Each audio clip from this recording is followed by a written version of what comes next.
Bismillah, alhamdulillah, wassalatu wassalamu ala rasulillah wa ala alihi wa ashabihi wa man wala wa ba'd. Bapak Ibu sekalian rahmatullah, kita lanjutkan poin yang keempat dari sebab-sebab mendapatkan hidayah, yaitu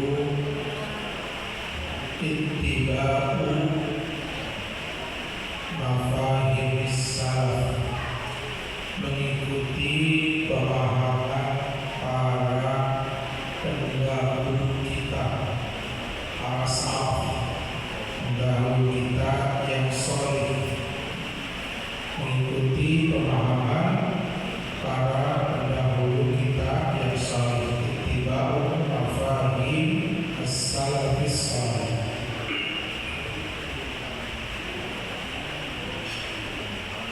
Poin yang keempat ini didasarkan pada surah Al-Baqarah ayat 135. Fa'in amanu bimisli ma amantum bihi faqad ihtadaw wa in tawallaw fa innama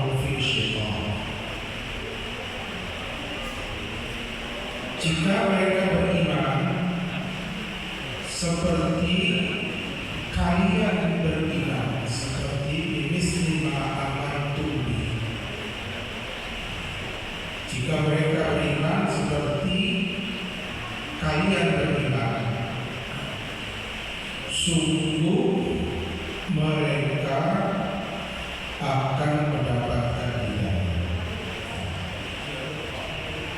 Amantum bihi di sini adalah para pendahulu kita yang soleh. Kalau orang-orang yang hidup kemudian beriman seperti berimannya para pendahulunya yang soleh, para salafus soleh, maka orang-orang yang hidup kemudian itu akan mendapatkan hidayah. Jadi salah satu sebab kita akan mendapatkan hidayah, komitmen kita untuk mengikuti generasi terbaik umat ini, generasi sahabat, generasi tabi'in, generasi tabi'ut tabi'in. Karena Nabi SAW bersabda, khairun nasi qarni, thumma alladhina yalunahum, thumma alladhina yalunahum. Hadis sahih riwayat Ahmad dan Bukhari. Sebaik-baik generasiku, kemudian yaitu generasi sahabat, kemudian generasi setelah mereka, yaitu para tabi'in, thumma alladhina yalunahum, kemudian generasi setelah tabi'in, yaitu tabi'ut tabi'in. Ini tiga generasi terbaik.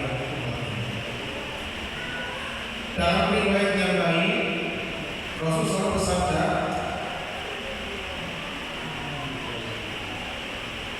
la tasubbu ashabi,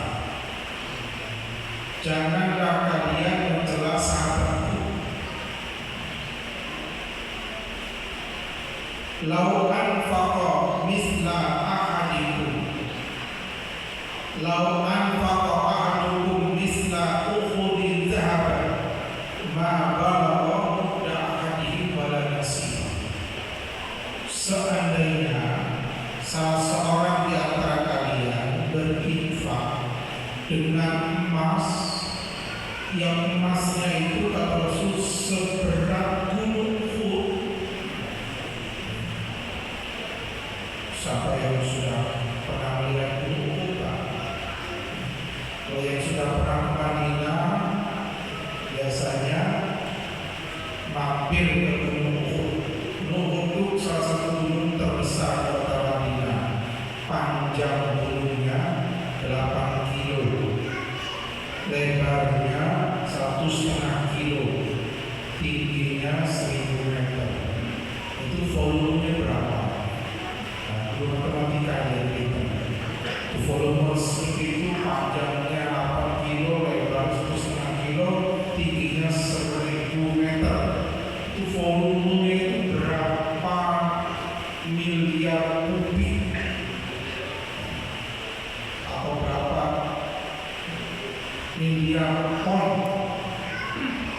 ditimbang. Seandainya salah seorang di antara kalian menimpakan emas, bukan tanah, bukan batu, bukan pasir, emas berat gunung Uhud, itu tidak menyamai infak satu genggam gandum yang diinfakkan oleh para sahabat, bahkan setengah genggam gandum. Ini Rasul membicarakan tentang istilah sahabat. Ya. Jadi infak setengah genggam gandum sahabat itu di sisi Allah nilainya lebih besar daripada kita infak emas seberat gunung Uhud. Itulah istimewanya para sahabat.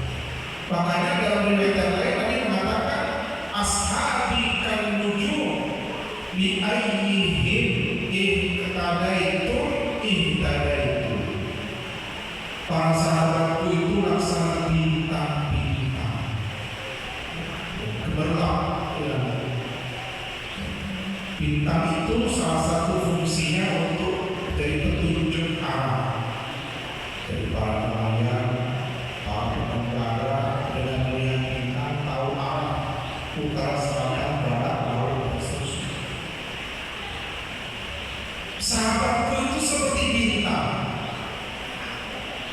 Dengan siapapun atau kepada siapapun kalian mengambil teladan dari mereka, dari sahabat, bi ayyihi ihtadaitum ihtadaitum, kalian akan dapat petunjuk. Jadi ikut sahabat siapa saja, Abu Bakar, Umar, Utsman, Ali, sahabat itu ada 124.000 orang jumlah sahabat. Ikut siapa saja dari kalangan sahabat, kalian akan dapat hidayah. Jadi kalau kita dapat hidayah, ikuti para sahabat. Ditegaskan juga oleh Abdullah bin Mas'ud, mengapa kita ini perlu mengikuti para sahabat. Beliau mengatakan, Manistana, siapa yang ingin mengambil teladan, falyastana bi ashabi Muhammad, maka ambillah teladan, ambillah sunnah dari para sahabat Muhammad SAW. Di annahum kanu abarra hadhil ummati quluban, karena para sahabat itu adalah umat yang hatinya paling bersih, paling baik. Wa aqmaqahum ilman, sahabat itu umat yang ilmunya paling mendalam. Wa aqalluhum takallufan, yang basa-basinya itu paling sedikit. Kalau kita ini basa-basinya banyak. Yuk mampir ke rumah, diajak mampir, tapi sebetulnya itu basa-basi. Kalau dihampiri beneran bingung, sufi apa tadi? Kan kadang-kadang basa-basi, bukan sungguhan. Sahabat itu tidak ada basa-basi. Aqalluhum takallufan. Kalau sahabat ini kata Ibnu Mas'ud, ikhtarahumullahu li suhbati nabi, kaum yang Allah pilih untuk mendampingi nabinya, li iqamati dinihi, untuk menegakkan agama. Fa'rifu lahum fadlahum, maka akuilah, kata Ibnu Mas'ud, keutamaan mereka. Wattabi'u asarahum, ikutilah jejak langkah mereka. Fa'innahum kanu alal hudal mustaqim, sungguh mereka itu di atas petunjuk yang lurus. Jadi kalau kita ingin selamat, ikuti pemahaman para salaful ummah, para sahabat tabi'in. Ini poin yang keempat. Tambahan dalil poin yang keempat ini, selain surat Al-Baqarah 137 tadi, surat Al-An'am 90. Ulaika alladziina hadallah, mereka itu para pendahulu kita yang saleh tadi. Ulaika alladziina hadallah, orang-orang yang Allah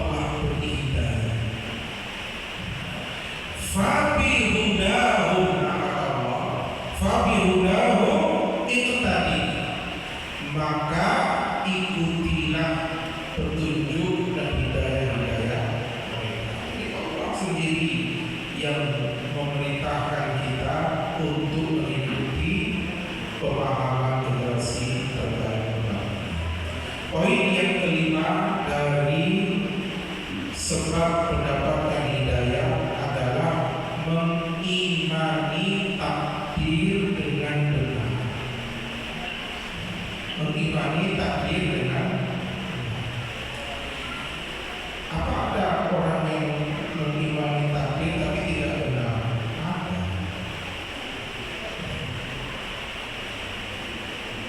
Ada orang yang berburuk sangka kepada Allah Subhanahu wa Ta'ala. Seperti misalnya sekarang Allah turunkan hujan terus menerus. Ada yang nggak senang kan dengan hujan? Gak tahu bapak ibu senang dengan hujan terus terusan. Kalau petani senang, tapi kalau penjual es, sedih sekali. Hujan terus menerus. Tadi karena hujan juga, jalan sana kan sepi. Biasanya kan ramai di jalan. Karena hujan, jualan sedikit. Ini kadang-kadang ketika kita atau jangan kita contohnya seseorang ini kan siapa saja. Ketika seseorang itu mendapatkan keadaan yang tidak disukai, itu mengeluh. Nah, orang itu kalau mengeluh, siapa saja, berarti dia ini iman kepada takdirnya itu, kadarnya itu sedang dalam titik yang paling rendah. Kita tidak katakan dia tidak beriman dengan takdir. Kalau tidak beriman dengan takdir itu kufur. Seluruh ulama sepakat kalau takdir itu dinafikan bisa kafir. Jadi orang mengeluh itu ya bukan dia tidak beriman dengan takdir, tapi masih berat hatinya untuk beriman. Padahal orang beriman itu kan dituntut. Rukun iman yang keenam itu al-iman bil qadari khairihi wa syarrihi. Iman kepada takdir yang baik dan takdir yang buruk. Takdir yang buruk itu maksudnya takdir yang tidak disukai. Yang baik itu yang disukai. Takdir yang baik itu contohnya apa? Ibnu Abbas itu contohkan. Karena ketika beliau menafsirkan wa nabluukum bisyarri wal khairi fitnah. Kami uji kalian baik dengan syar, keburukan, wal khair, dan kebaikan. Ujian keburukan itu kata beliau seperti sakit, seperti miskin, kekurangan harta, banyak kesulitan, utang bertumpuk-tumpuk, cacat fisik, dan lain sebagainya. Banyak hal-hal yang tidak disukai. Itu syar. Takdir yang baik sebaliknya, takdir yang disenangi. Hartanya banyak, badannya sehat, punya anak keturunan yang sukses, urusannya mudah semua. Jadi mengimani takdir yang tidak benar itu contohnya yang mengeluh ketika Allah tetapkan padanya sesuatu yang tidak disukai. Berarti dia ini belum sepenuhnya menerima qadar yang syar'i, padahal tuntutannya harus menerima. Nah, kalau orang bisa mengimani takdir dengan benar, maka dia mendapatkan hidayah dari Allah. Dalilnya surat At-Taghabun ayat yang ke-11. Ma asaba min musibatin illa bi'idznillah. Tidak ada musibah yang menimpa kecuali itu dengan seizin Allah. Jadi harus kita yakini tidak ada peristiwa yang terjadi itu kebetulan.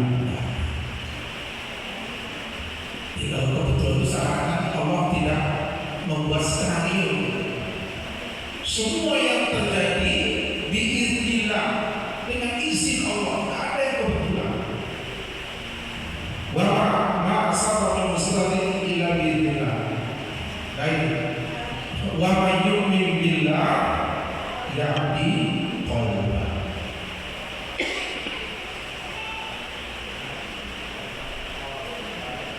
Siapa yang beriman kepada Allah, maksudnya kepada ketetapan Allah, yahdi, maka Allah akan memberikan hidayah qalbah, kepada hatinya. Jadi kalau kita ingin dapat hidayah, kita mengimani takdir sepenuh hati, baik takdir yang kita sukai, lebih-lebih yang tidak kita sukai. Karena yang sulit ini menerima takdir yang tidak kita sukai. Ini yang sulit. Orang kalau dicoba dengan kemiskinan terus-menerus, ini bisa suzon pada Allah. Ya Allah, saya ini sudah tahajud, sudah zikir, istighfar, puasa sunnah, kok hidup saya itu masih susah. Ini kok protes menghidup, ini tidak boleh. Kalau terjadi, berarti kita ada iman kepada takdir, yaitu kadar masih. Orang beriman itu harus punya prinsip seperti yang disebutkan oleh Rasul dalam hadis Muslim. Ini kalau kita pegang, maka iman kepada takdir kita akan benar. Apa kata Rasul? La yaqdillahu qada'an li 'abdil mu'min illa kana khairan lahu. Tidaklah Allah menetapkan satu ketetapan kepada hambanya yang beriman, kecuali apa yang Allah tetapkan itu adalah baik baginya. Itu yang terbaik yang Allah berikan. Meskipun mungkin tidak kita suka. Asal antaqrabu syai'an wa yaj'alullahu fihi khairan katsiran.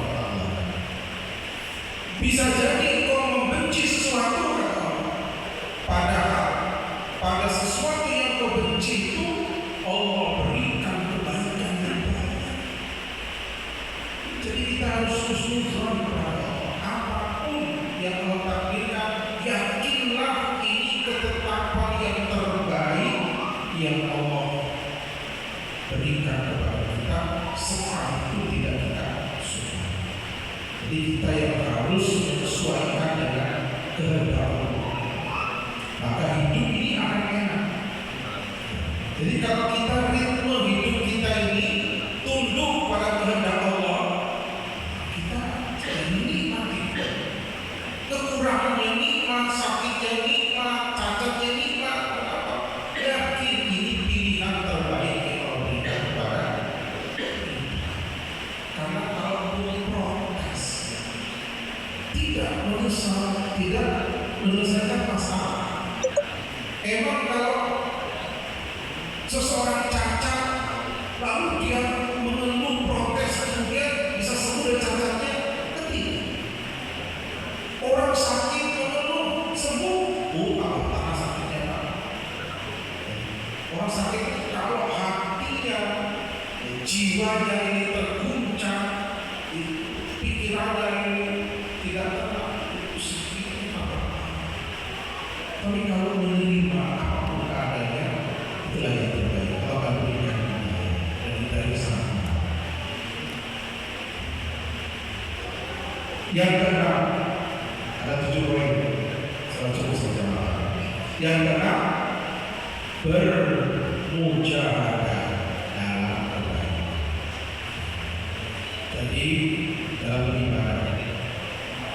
Kalau kita ingin dapat hidayah dari Allah, salah satu caranya sungguh-sungguh dalam beribadah kepada Allah. Dalilnya surat Al-Ankabut ayat terakhir, ayat berapa? Ayat 69. Walladzina jahadu fina lanahdiyannahum subulana wa inna Allaha la'al muhsinin. Dan orang-orang yang bersungguh-sungguh jahadu fina, jihad bersungguh-sungguh. Ini kata bersungguh-sungguh jihad di sini karena ayat ini turun di Mekah. Jihad bersenjata itu belum ada pada waktu itu. Maka jihad dimaknai dengan makna yang umum, yaitu bersungguh-sungguh dalam beribadah. Walladzina jahadu fina, orang-orang yang bersungguh-sungguh beribadah di jalan kami. Apa kata Allah? Lanahdiyannahum, sungguh kami akan memberikan hidayah, petunjuk kepada mereka, subulan, jalan-jalan kami. Allah memudahkan segala urusan orang-orang yang baik dalam beribadah kepada Allah Subhanahu wa Ta'ala.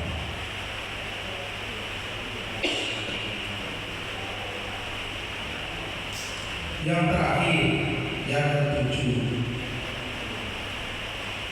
sebab untuk mendapatkan hidayah adalah banyak-banyak bertaubat. Kathiru at-taubat, banyak-banyak bertaubat. Dalilnya surat Asy-Syura ayat 13.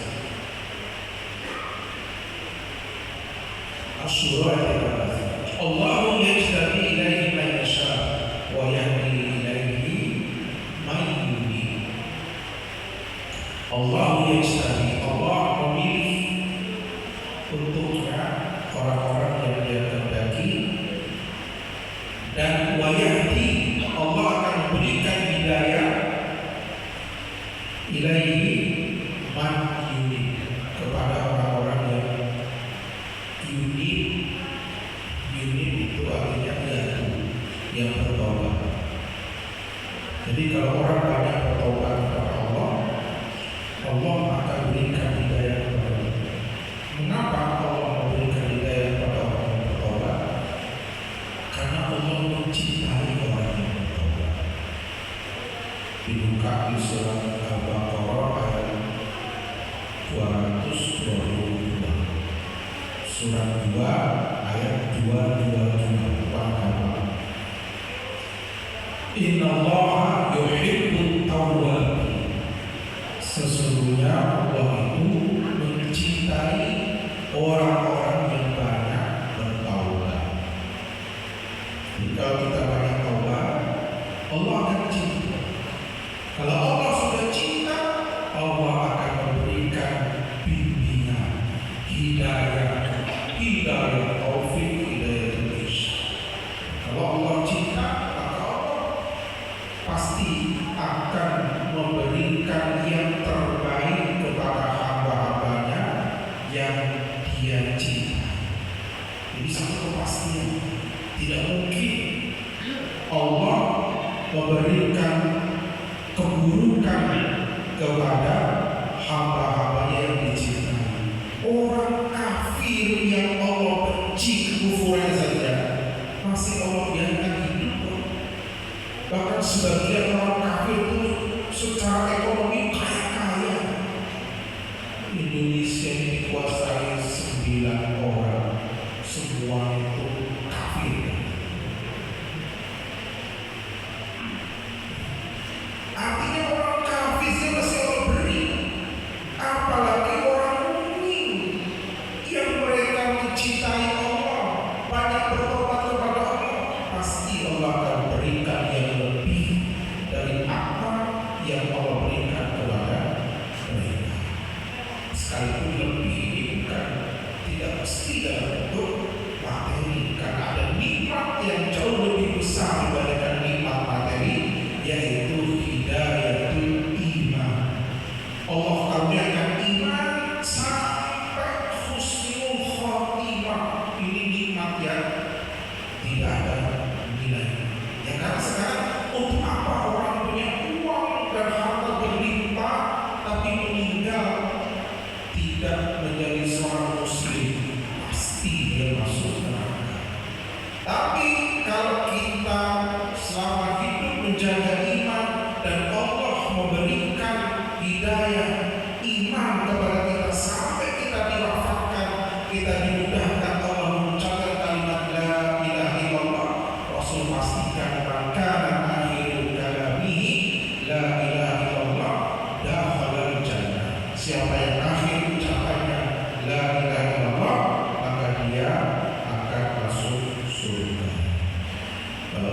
subuh di sini kan. Kalau sudah azan 5 menit yang lalu, karena jam ini belum azan. Orang yang puasa sahurnya pada sebenarnya. Ini kan bahaya. Ini segera benar. Baik, mungkin itu para jamaah Allah 7 poin dari sebab-sebab hidayah. Mudah-mudahan Allah berikan kepada kita kemampuan untuk mengamalkan poin-poin tersebut, sehingga hidayah yang sudah Allah berikan kepada kita dapat kita pertahankan sampai ajal kita tiba. Karena itu yang paling berat, mempertahankan hidayah sampai akhir hayat. Maka semoga wasilah-wasilah hadirnya para jamaah di majelis ilmu ini dapat menyemangatkan kembali diri kita untuk senantiasa taat dan istiqomah kepada Allah, dan menjadi sebab Allah menentukan hidayah kita hingga di akhir kehidupan kita. Demikian waktu saya berikan kepada pembawa acara. Billahi taufiq. Wassalamualaikum warahmatullahi wabarakatuh.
Silakan.